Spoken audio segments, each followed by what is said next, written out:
C'est une affaire qui avait été révélée au grand jour par la Chambre territoriale des comptes en 2009. Dans son rapport, la CTC évoquait des anomalies et des atteintes à la probité commises par Karl Meul, ancien directeur de la CEP.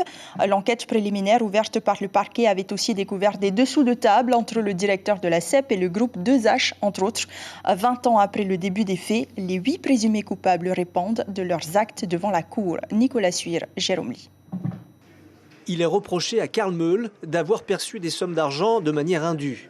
15 millions de francs au titre d'avance, mais les salaires ont toujours été intégralement payés. Des sommes qu'il a dû rembourser suite à l'intervention de la Chambre territoriale des comptes.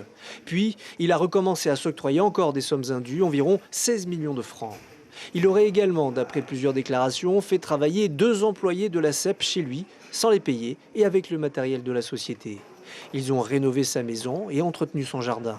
Il utilisait des véhicules de service alors qu'il allait de moins en moins au travail et faisait également profiter sa femme d'un véhicule de service. Et il ne rendait pas de compte à propos de ses frais de mission. D'ailleurs, il possédait une caisse noire de la direction que lui seul gérait.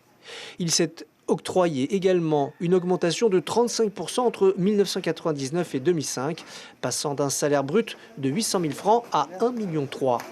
Et il voyageait à l'international professionnellement pour se rendre à des salons sans jamais rendre de rapport. L'ancien directeur de la CEP reconnaît en partie les faits. Il s'en explique depuis 2011. Ce que je veux dire, c'est que rien ne justifie que sur des faits qui sont relativement simples, l'instruction ait duré près de 8 ans.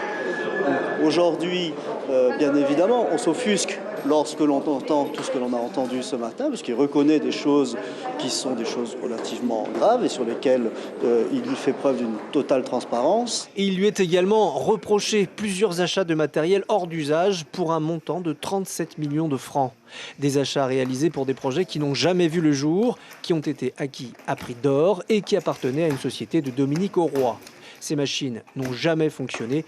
Le syndicat Fenouama, ancienne CEP, et le pays se sont portés partie civile.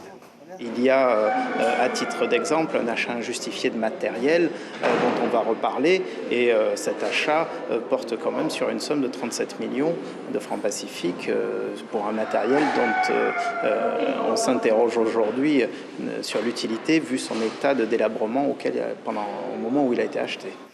Demain sera abordée la partie communication de l'affaire qui concerne le groupe 2H avec leur gérant Hubert et son cousin Aimé Haddad.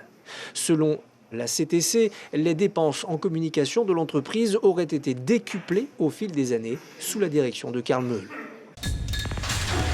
L'information en continu sur Polynésie la première, Internet et réseaux sociaux.